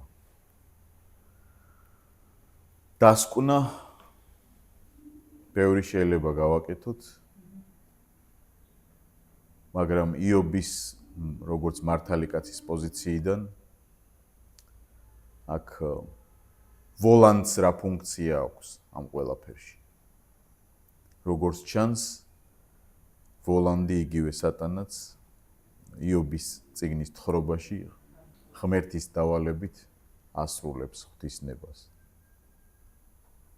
და ტანჯვა იობის ცხოვრებაში მის პიროვნებას ზრდის და მერკანტილურ და მატერიალურ ყოფიერებაზე მაღლა აყენებს მის პიროვნებას და უფრო მაღალი ღირებულებებით ცხოვრობს. მაგრამ ამის საფასური არის უსასტიკესი, მიუღებელი ჩვენთვის, ყოველ ჩვენთაგანისთვის და ალბათ ვერ გადასატანი. ამით დავასრულებ, ცოტა შევისვენოთ და მე შეკითხოთ. ლიტერატურული ნაწილი ვთქვათ. ლიტერატურაში ერთ-ერთი მთავარი კონცეფცია რაც არის გმირის შექმნისას, როცა პროტაგონისტს ქმნი, აუცილებელი პირობა არის, რომ პროტაგონისტს უნდა ყავდეს ანტაგონისტი. ისე ტექსტი არ ვარგ. ანუ ის, ვინც რეალურად ქმნის გმირს. აი ხან ესეთი ლოგიკით რო შეხედოთ ამ ტექსტს, რა ძალიან გადავარდნა თუ არ იქნება სხვაგან. ანუ იობი როგორც გმირი, პროტაგონისტი, ანუ მთავარი მოქმედი პირი, რომელსაც ყავს ანტაგონისტი. და ამათი შეჯახების შედეგად იქმნება გმირი. და ერთ-ერთი კანონი, რასაც მე ვასწავლი ხოლმე წერის მასტერკლასზე არის ესეთი, რომ თუ გინდა რომ ძლიერი გმირი შექმნა, უნდა შექმნა ძლიერი ანტაგონისტი. და რაც უფრო ძლიერია ანტაგონისტი, უფრო ძლიერია შენი გმირი. მე პირი ხანდახან უმავიწყებ ხოლმე, სანამ გმირს ვქმნი, ჯერ ვქმნი ანტაგონისტს და მეცაც გეტყვით, ეგეთი ტექნიკა არსებობს, რასაც ხშირად უზიარებ ხოლმე წერის მასტერკლასზე და ვეუბნები, რომ ჩამოწერეთ თქვენი გმირის ყველა სისუსტე, ყველა უბედურება, რაც შეიძლება მას ჰქონდეს, ესე სია გააკეთე და მიეცი ანტაგონისტს. აი წარმოგიდგენთ როგორ რაღაცას აკეთებ, ვიცი მე რა სუსტი წერტილები აქვს ამ გმირს და ამ სიას ვაძლევ ანტაგონისტს, რომ გამოიყენე შენ როგორც გინდა. ხო უცნაურია ეს შემოქმედებითობა რაღაცით გავს იმას, ხო, რაღაცა ამბავს, რასაც ახლა ჩვენ ვყვებით. ეხლა ამ ლოგიკას რო გაყვე, ესეთი თემა არის, რომ რაც უფრო ძლიერია ანტაგონისტი, უფრო ძლიერია გმირი. და ნახეთ როგორ არის რაღაც მომენტში ტექსტის ბოლოს როგორც არ უნდა დამთავრდეს ნაწარმოები სიკვდილით თუ რითიც არ უნდა დამთავრდეს, საბოლოო ჯამში გმირი გამარჯვებულია მაინც. ტექსტების უმეტესობა ესე მთავრდება. რაც გულისხმობს იმას, რომ პროტაგონისტმა გაიმარჯვა ანტაგონისტზე, ხო ესეა? ეხლა მოდი შეხედეთ იობის ლოგიკას. ორი რაღაცა შეიძლება იყოს აქ. წერა ხო ჭობდით ჩვენ რომ ვინ არის, ხო, თქვათ, აი ექსპერიმენტის მონაწილეა თუ როგორ თუ რა არის, ხო? ეხლა შეხედეთ წერალი როგორც, ანუ ღმერთი როგორც წერალი ქმნის ტექსტს. და ქმნის, ანუ ეშმაკი ვიცით რომ არის ყველაზე დიდი ძალის მატარებელი ნუ ღმერთის შემდეგ, ესე რომ ვთქვათ, და ეს არა მისი რაღაც დაბალი იერარქია, არამედ ეს ძალა უპირისპირდება იობს, როგორც გმირს, როგორც პროტაგონისტს. ლოგიკა გვკარნახობს ასეთ შემთხვევაში, რომ ვთქვათ, რომ ერთი ამ ლოგიკით ღმერთი აღარ არის, ასე ვთქვათ, ის თანასწორობის ამბავი, რომ ადამიანი არის კეთილისა და ბოროტის, ასე ვთქვათ, ველი აღარ გამოდის ამ ლოგიკით, იმიტომ რომ ღმერთი ამ შემთხვევაში გამოდის უბრალოდ წერალი. და მეორე ლოგიკა, კიდევ უფრო საინტერესო, რაც ახლა დღეს ვიფიქრე, არის ის, რომ იობი თვითონ ხდება ღმერთი. იობი თვითონ არის ღმერთი. იმიტომ რომ ერთადერთი, ვისაც შეუძლია დაამარცხოს ეშმაკი, ხო ესეა? გამოდის, ვინ გამოდის ის? ანუ ამაზე მეტი აღარ არსებობს. ესე იგი, თვითონ იობი რაღაცა ფორმით შეიძლება იყოს, ხო, ანუ არ ვიცი ახლა თეოლოგიურად როგორ იქნება, მაგრამ განიღმრთო არ ვიცი პირველ სახე განკაცების შეიძლება რაღაც მინიშნება. ხო, არ ვიცი რა არის.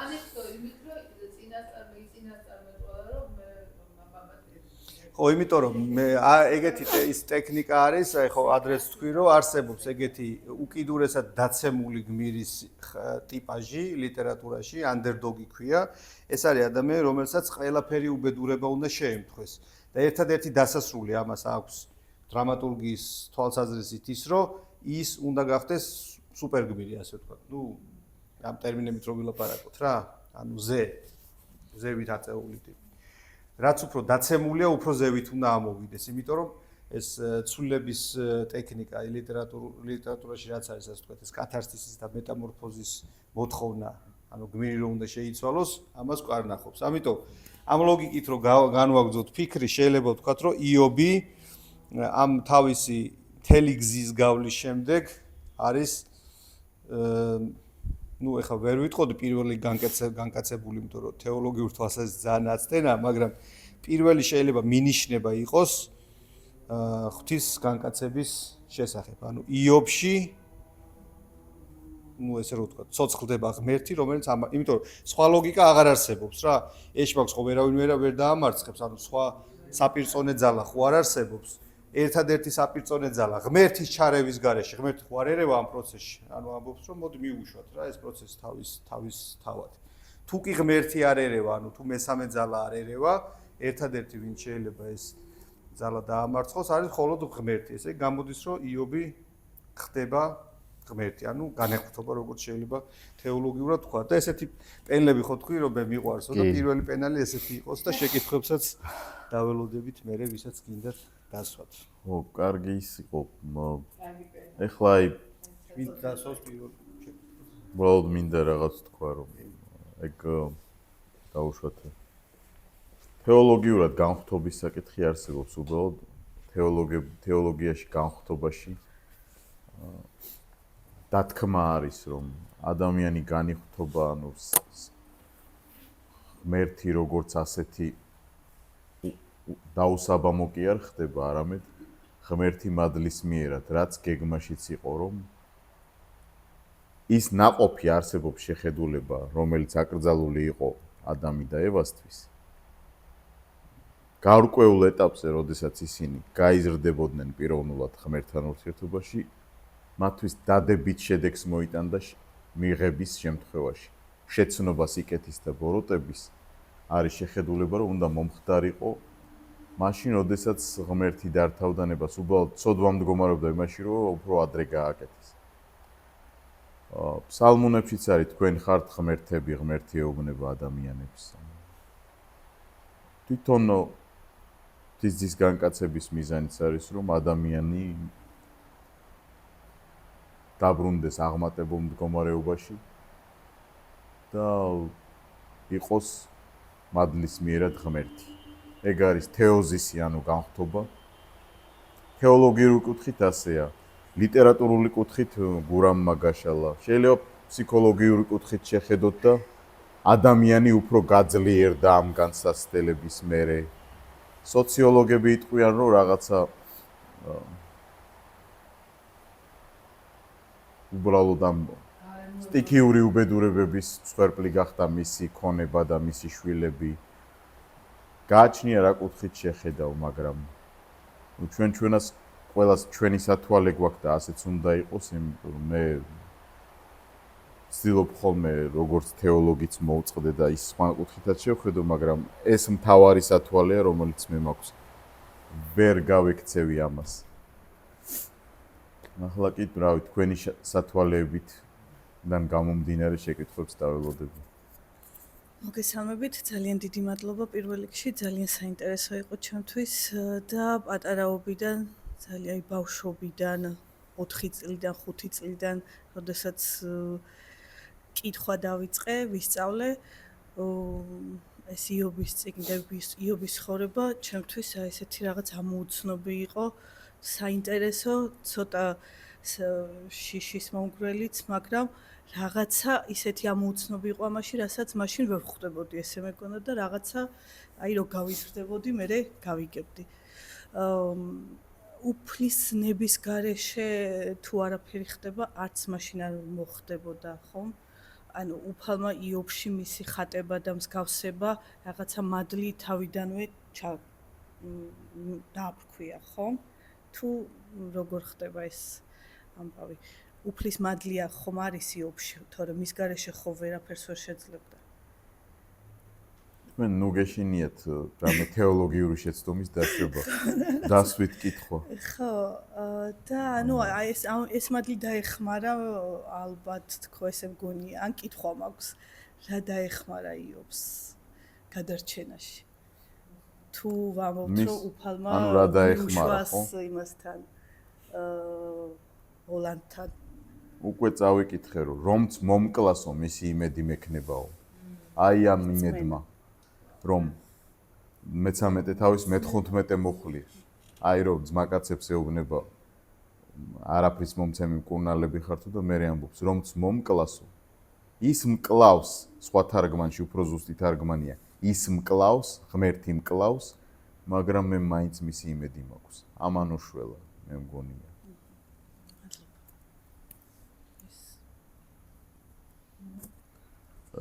დააკვირდით, რომ სანამ დამისვამთ მეორე კითხვას.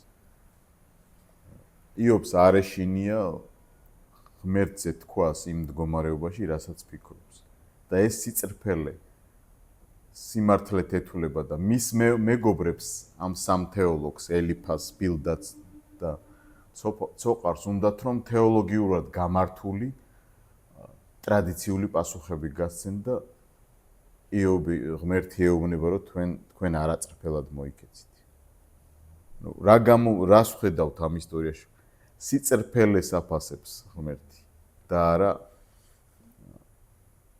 რომ შენ ყველაფერს სწორად აკეთებ და რაღაც ესეთი რაღაცა ჩანს ამ ისტორიაში და რა მინდა და მე თქვა რომ გამწარებული ადამიანის ტექსტები, ეხა იობის ტექსტები რო წაუკითხო ადამიანს, ვინც ეგ ისტორია არის, ის ღვთისგმობელის სტატუსი გარანტირებული აქვს. მესამე თავში დამავიწყდა წეღან მე თქვა.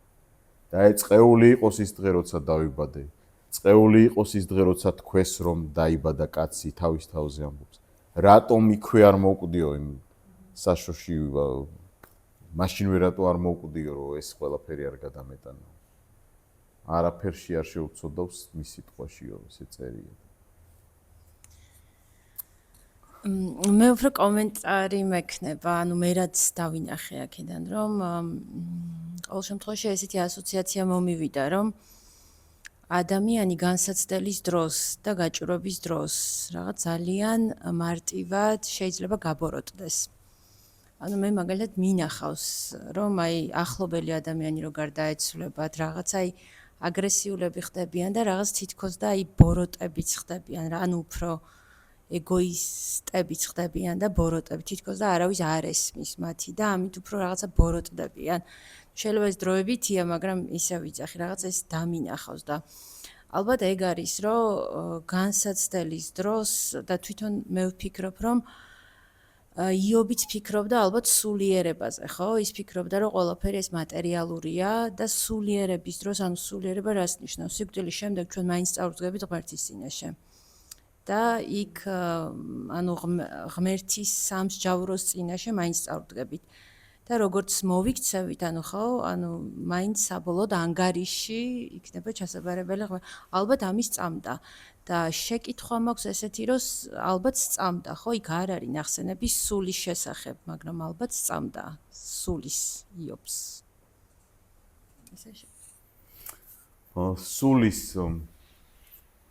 ცნობიერი არსებობის შესახებ გარდაცვალების მერე განსაკუთრებით იობის კულტურაში და იმ კულტურაში იყო რამდენიმე შეხედულება. ერთი, როცა ადამიანი კვდება სული იძინებს, არ ქრება, მაგრამ იძინებს, ფსიქოპანიკიზმი. მეორე, როცა კვდება აგრძელებს ცნობიერ არსებობას და წარსდგება სამსჯავროს წინაშე, ამიტომ ისეთი შეხედულებაც იყო ზოგი ადამიანის შემთხვევაში, შეიძლება ღმერთმა დაუშვას, რომ რამდენიმეჯერ დაიბადოს ეს ადამიანი.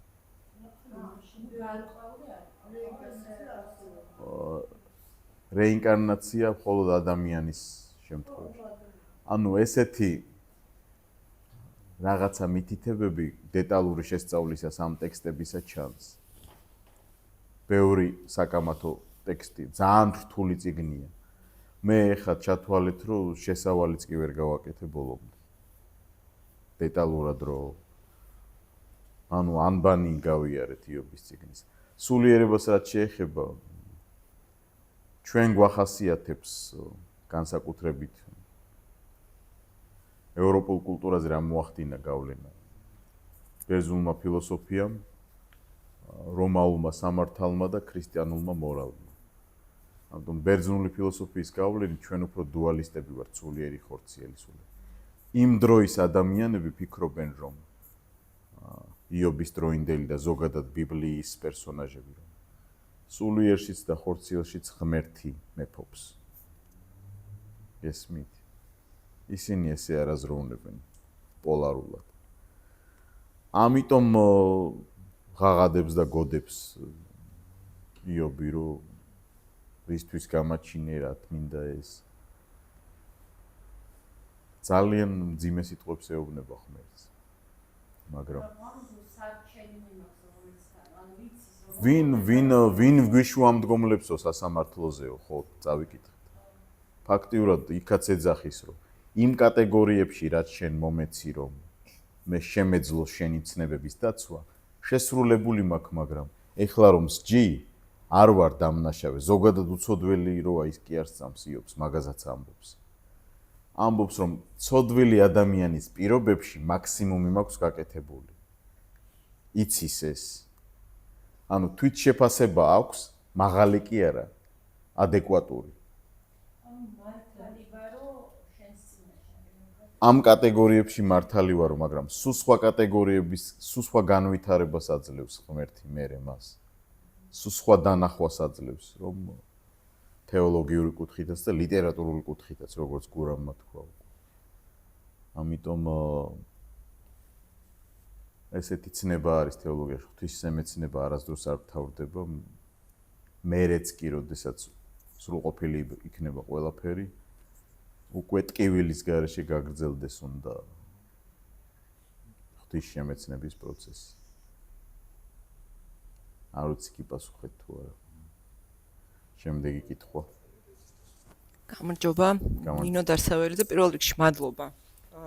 ლექციისთვის, პრინციპში ამ ისტორიაზე, ბავშვობის მერე ალბათ არ მიფიქრია და ახლა ესეთი აზრი გამიჩნდა, ანუ დანაშაულის და სასჯელის კატეგორიების ძებნა ამ ისტორიაში პრინციპში უაზროა, იმიტომ რომ როგორც მივხვდით არ არსებობს რა, არ არის ეს რაღაცა საპირწონე.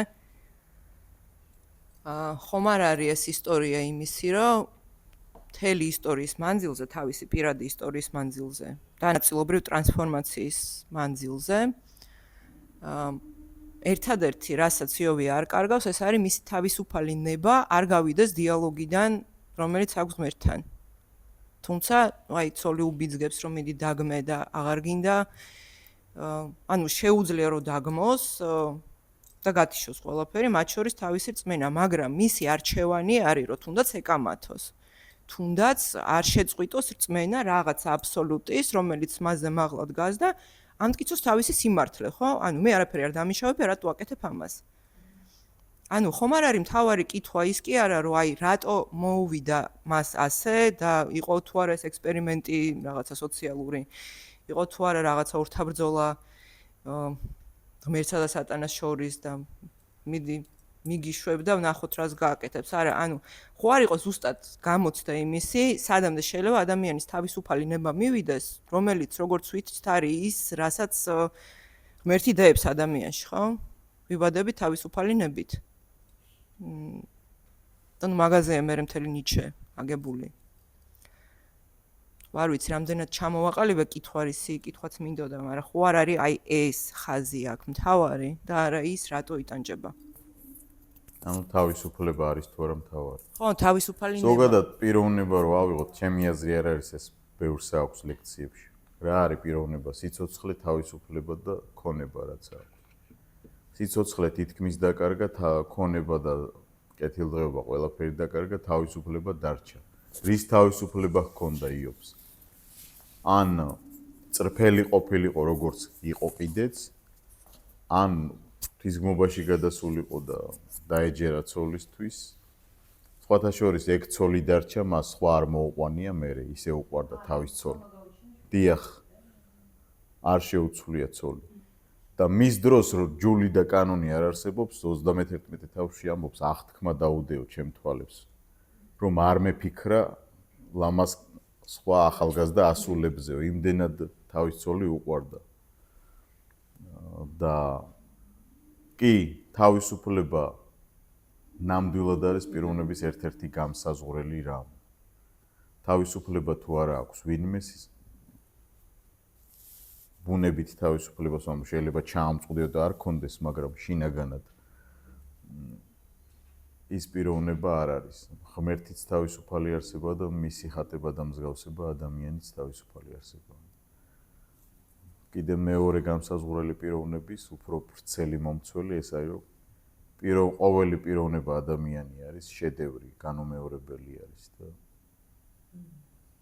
ამ განუმეორებელს ყოველთვის აქვს თავისუფლება.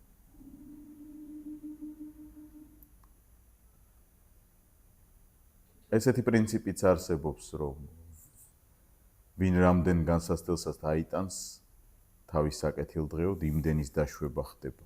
პავლე მოციქული წერს ამის შესახებ.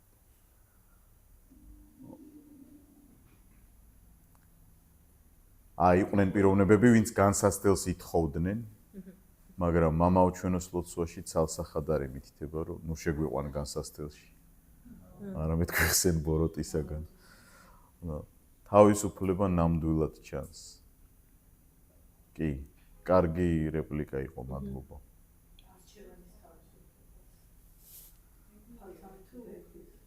იობმა გადაწყვიტა, რომ ის მკლავს და რომც მომკლას, მაინც იმისი იმედი ექნება. შეეძლო, რომ არ ჰქონოდა და ორივე შეეძლო, მაგრამ გადაწყვიტა.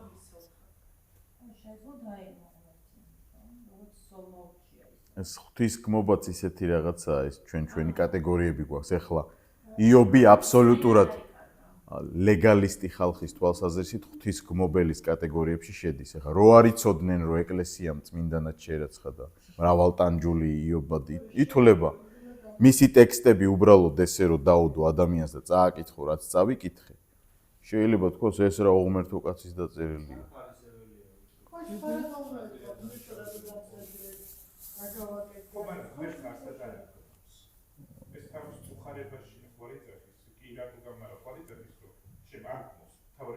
შენი კრიტერიუმებით კი. მაგრამ მისი თეოლოგი მეგობრების კრიტერიუმებით გმობს კი არა დამნაშავეცა. მიზეს შედეგობრიობა ის დანაშაულის და სასჯელის თემა როგორც არ მუშაობს, იმიტომ რომ იობი არ არის იურიდიულად და სოციალურად დამნაშავე კაცი. პირიქით მართალი კაცი. არა. რომც მომკლასო, მაინც იმის იმედი მექნება იძახის.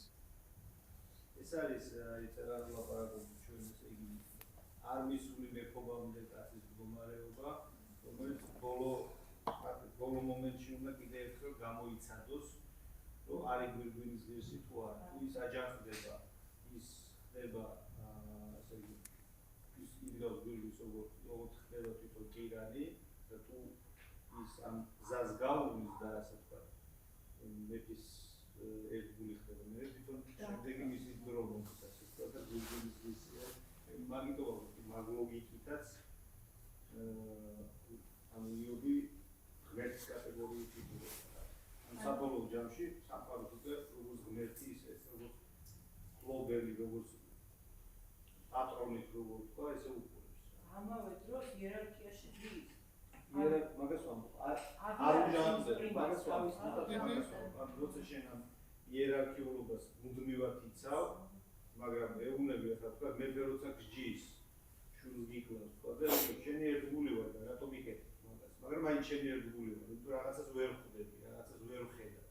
ანუ არ კი არ ეუბნები, რა შენ შეცდი და ჩამოვაგდებ და რევოლუციას მოვაწოდებ. რევოლუციონერი არის ეშმაკი.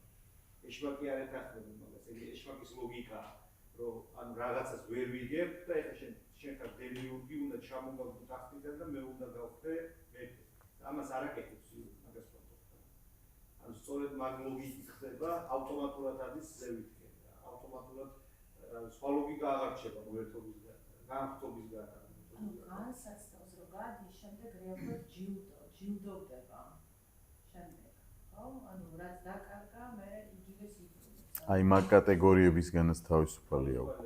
ეგ არის მოჯამაგირეს პოზიცია. თავისუფალია, მაგრამ რეალურად მაინც საბოლოოდ ჯილდოვდება. ნახეთ, იყო მოჯამაგირე რა დონეზეც უნდა ყოფილიყო, იმის მაღალ მწვერვალზე იყო იობი, ცოტა მეტიც. და მეტი ლეველისთვის ეს იყო საჭირო ალბათ მის ცხოვრებაში. კი. და ყველაფერი რო დაკარგა ქონება. მომცა წაიღო. ის არცელოდებოდა, რომ აი პირადად რო უკვე დაავადება ეხება, მაშინ ბოლო წნეხის ქვეშა ირო ლპება ცოცხლად, ნენელა ლპება. კეთრი ისეთი რამეა, ხანდახან 10 წელი სრულიად სიტყვის მნიშვნელობით ნენელა კვდებოდი, მოგძვრებოდა თითი ფეხი და ეს ან ზოგჯერ 20 წელიც გრძელდებოდა კეთრი. საბოლოოდ ყვდებოდნენ და ჩემი სუნთქვაო, ჩემს ცოლს შეზძაგდაო, ესეც სიტყვებს იძახი. აუ ცოლთანაც კი ვერ ურთიერთობდა. აი თუ არის კითხვები კიდე. დიახ. მოგესალმებით, მაკაგამე ზარდაშვილი. პირველ რიგში ძალიან დიდი მადლობა ასეთი საინტერესო თემისთვის. დღესდღეობით არსებობს ასეთი აზრი იობთან დაკავშირებით. იობს იმიტომ დაემართა ასეთი განსაცდელიო, რომ შიში ჰქონდაო, რადგან ვკითხულობთ იობის მესამე თავის 25 მუხლში. რადგან რისიც მეშინოდა, ის დამატყდა და რაც მაძრწუნებდა, ის არ ამცდა.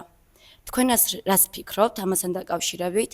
იობს იმიტომ დაემართა ეს განსაცდელი, რადგან მას ეს შიში ჰქონდა, იმიტომ რომ დღესდღეობით მიიჩნევენ, რომ შიშიც ერთგვარი რწმენაა. მადლობა შეკითხვისთვის. ველოდებოდი ამ კითხვას. სხვაგან ამბობს იობი, მე გაჩვენებთ ტექსტს, ზუსტად თავი არ მახსოვს. კეთილის იმედი მქონდაო და ცუდი მეწიაო. ახლა ესე შევხედოთ პირველ რიგში. რისიც გვეშინია ადამიანებს იმის მიხედვით, რომ მოგვეგოს ჩვენ. საერთოდ ვერ დავრჩებით ცოცხალი. ეს უბრალოდ ფაქტის კონსტატაცია, თვითონ იობის სიტყვებია მესამე თავში. მე თვითონ ამის მეშინოდაო დამემართა, ამის გამო დამემართაო კი არ ამბობს. ამას იმის ხალხი უჭერს და უმრავლესობა მორწმუნეებისა ის ხალხი უჭერს ხარს, ვინც იობის მეგობრების პოზიციიდან მსჯელობენ, რომ იობი იყო დამნაშავე. ღმერთი თვითონ ამბობს, რომ არ არის იობი დამნაშავე. ღმერთი თვითონ აკეთებს იობის შეფასებას როგორც უმაღლესი პიროვნებისა, ზნეობრივი და ყველანაირად, იქო ესეთი არავინ არ იყო. ეხლა შიშები მე ყოველ ჩაჯდომაზე თვითმფრინავში მეშინია რომ არ ჩამოვარდეს. როგორ მეშინიათ, იცი, მთელი გზა ვლოცულო. და ეხლა ეგრო დამმართოს მე ღმერთმა ამდენჯერ უნდა ვიყო ჩამოვარდნილი. ამიტომ ეგ არის აი ეს მოჯამაგირის პოზიციიდან და ცოტა დაბალი აღქმიდან არის ეს პოზიცია. ამ პოზიციას არსებობის უფლება აქვს, მაგრამ იობის შემთხვევაში ეს არ მუშაობს ცალსახად. კი ბატონო. ხო. ისა და ამ მეგობრების ბედი ჩანს ძილში. დასვით რა კითხვა. სხვა შეკითხვა.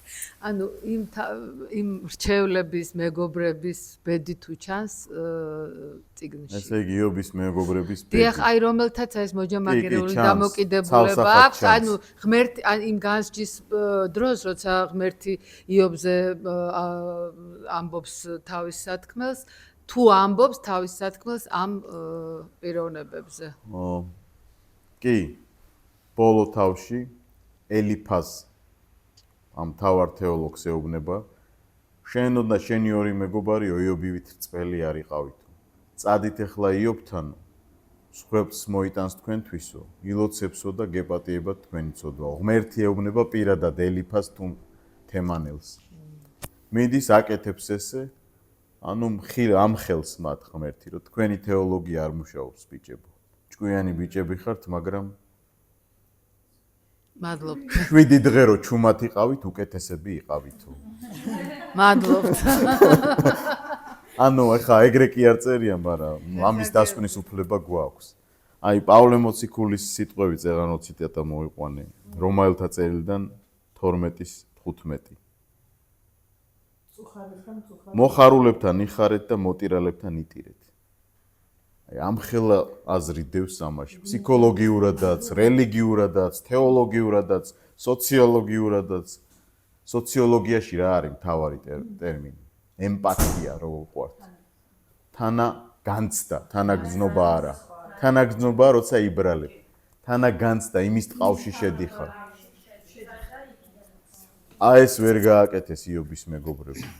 ანუ თუ ბოლომდე ვერ შედიხარ ტყავში, ჯობია იყუჩე. კი ბატონო. თან როგორი მორალისტები, თეოლოგიურად დახვეწილი ხალხია, ღმერთთან აქვთ ურთიერთობა. პირადად ღმერთი ეუბნება ელიფაზს, მერე რომ შენმა თეოლოგიუმ არ იმუშავა ძმაო. მოსანანიებელი გაქვს.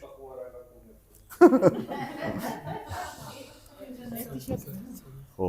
ერთი შეკითხვა მხოლოდ, აი, ელიხოსთან დაკავშირებით, ანუ შესვენებაზეც კითხეთ. სამი მეგობრისგან აბსოლუტურად განსხვავებულია და რაღაც მორალისტის ამპლუაში ისე არ გვევლინება, როგორც ის სამი მეგობარი და ეს ანუ როგორც თეოფანია, ესე გავიგოთ, მეოთხე მეგობარი და აი მეოთხე მეგობრის ბედიც გაუგებარი, ალბათ თვითონ ჩაწერა ეს ტექსტი, ასე გავიგოთ?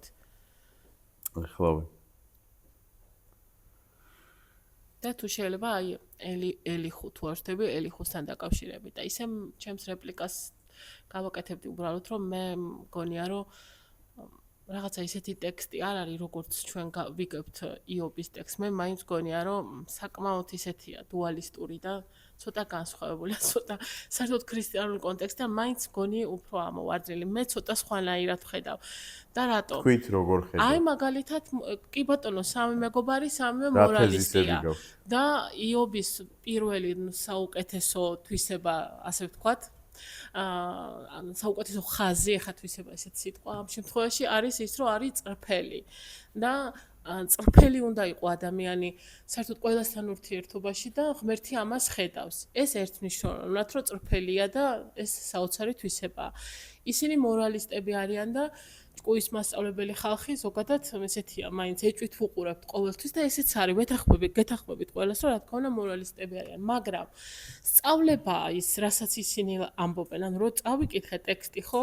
აი რა ქვია, ანუ სწავლება, რა თქმა უნდა აჭარბებენ, რა თქმა უნდა მორალისტების კუთხით და მაგრამ სწავლება ესეთი, ანუ არ გაქვს ქრისტიანს ასეთი უფლება თუნდაც რომ აი ესე ელაპარაკო ღმერთს რომ აი მე ისა ვარ გამხმარი ჩალა ვარ ფოთოლი ვარ და შენ ასეთი მაგარი ხარ გააქვს უფლება ლოცვა არ არის ვალდებული იყოს თეოლოგიურად სწორი ლოცვა ვალდებულია იყოს თეოლოგიურად წრფელი მე ასე ვფიქრობ პირადად ჩემი აზრით ხო მაგრამ არავის არ უახლოვდება ადამიანი მაინც განსაცდელებია ეს და ახსნა არა აქვს სამწუხაროდ აი წინა ლექციაზე ვთქვით რომ ამას ვერ გაამართლებს სამართლიანი არასამართლიანი ანუ ეს კატეგორიები ღმერთთან არ მუშაობს მოკლედ რა ანუ ესე მოხდა და მორჩა არა აქვს ახსნა ჩაიდინე ცოდვა არჩე ეს სხვა თემა ანუ ამას არ ვეხებ ვერ ახსნი მაინც ვერცეთ რელიგიაში არა მარტო მართლმადიდებლურში და რა ვიცი მე ცოტა ისე დავინახე რომ ანუ ძალიან ისე ელაპარაკება რა ღმერთს რომ თვითონ პასუხს თხოვს რა აი რაღაცა ცოტა ყველა მცნებებს იცავს წრფელია მართალია სამართლიანია ქრისტიანული სწავლობებით ვინ დაადგინა ეს რომ ყველაფერს ვიცავ ჩვენ ღმერთი თვითონ აძლევს ამ დახასიათებას იობს ეშმაკთან თავიდან ეს ნახეო გარანტია ჩვენ ეგ გვაქვს თორე ისე ახლა ვიტყოდით რომ აი ეგრო ავტორის აზრი იყოს რასაც თავიდან ავტორი ამბობს მაგრამ მე დიალოგში ღმერთი ეუბნება ეშმაკს ნახეო როგორი იგივე დახასიათება წრფელიაო სამართლიანიაო ბოროტებას განრიდება სამართლიანი რას ნიშნავს ცადოკი ეს ნიშნავს რომ ადამიანებთან ურთიერთობაში სამართლიანი არავის არ ჩაგრავს ამას ნიშნავს ცალსახად როცა სიწმინდეზეა ლაპარაკი მიზნეობრივ თვისებებზეა ლაპარაკი აი ესეა კი ბატონო და აი ელიხუსთან დაკავშირებით ცოტა მეტად რო აი პასუხი ეს ელიხუ თქვი რომ სახელი მისი ნიშნავს ეს არის ჩემი ღმერთი ის არის ჩემი ღმერთი და ბოლოს რო ჩდება და ზუსტად ხიდივით არის ელიხუს სიტყვების მერე ერთვება ღმერთი და ამიტომ ფიქრობენ ეს არ არის ცალსახა აზრი ამიტომ ფიქრობენ რომ ეს არის ღვთისძის პროტოტიპი იობის წიგში ანუ წინასახე ტიპოლოგიით რო შევხედოთ და ასევე ქრისტოფანია იობის წიგში რას ნიშნავს ქრისტოფანია თეოფანია არსებობს ეს ტერმინი ღმერთის კონკრეტული გამოვლინება ან ანგელოზის სახით ან მაგალითად ა ブラ ამთან რომ მოდიან სამი ანგელოზების სახით მაგრამ ღმერთი მოდის ხო ქნილებასთან ურთიერთობაში ღმერთს სჭირდება რაღაცა ფორმა მიიღოს იმიტომ რომ სისრულეში რო გაუცხადდეს ვერ უძლებს ქნილება. ამიტომ ეს აზრი არსებობს არის ცალსახა აზრი, მაგრამ ერთ-ერთი შეხედულება, რომელიც მე მიმაჩნია, რომ არის ამაში ლოგიკა. ბოლომდე დარწმუნებული არა ვარ, რომ ელიხუ არის ქრისტოფანია, მაგრამ ესეთი შეხედულება არსებობს და იმიტომ ვთქვი. იმიტომ რომ ელიხუს თეზისები და მე ღმერთის თეზისები ორივე სიდიადეზე ლაპარაკობს ძალიან თანხვედრაში. ამიტომ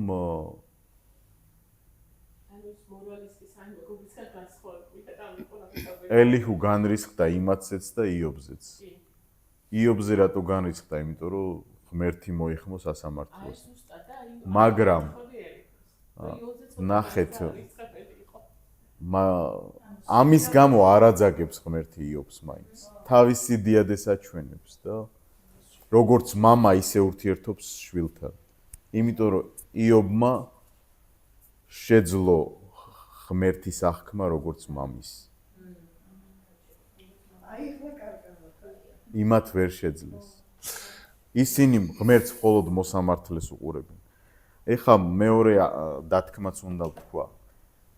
ამ ლექციით მე იმის თქმა არ მინდა რომ ღმერთი არავის არ სჭის. არსებობს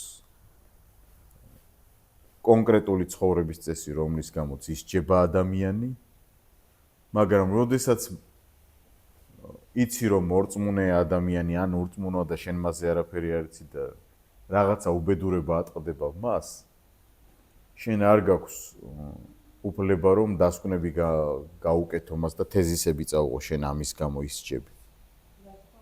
თუ ისეთი პიროვნება არ ახარ როგორც ელია წინასწარმეტყველი მიდის ამ ხელს თავის დროინდელ მეფებს, მაგრამ ელიამ უკვე იცის კანონი ეს და მეფე რო არღვევს კერპებს რო აშენებს იმაში ამ ხელს.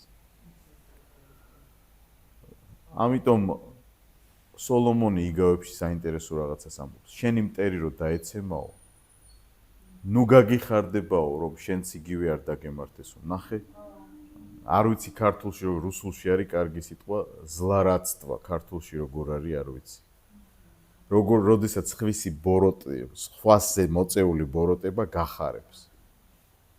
რადონის გარეწარიც არ უნდა იყოს ის კაცი. აი ეს სიხარულის უფლება არ უნდა, აი ეს პრინციპი არსებობს, რომ არ უნდა მისცე შენ თავს.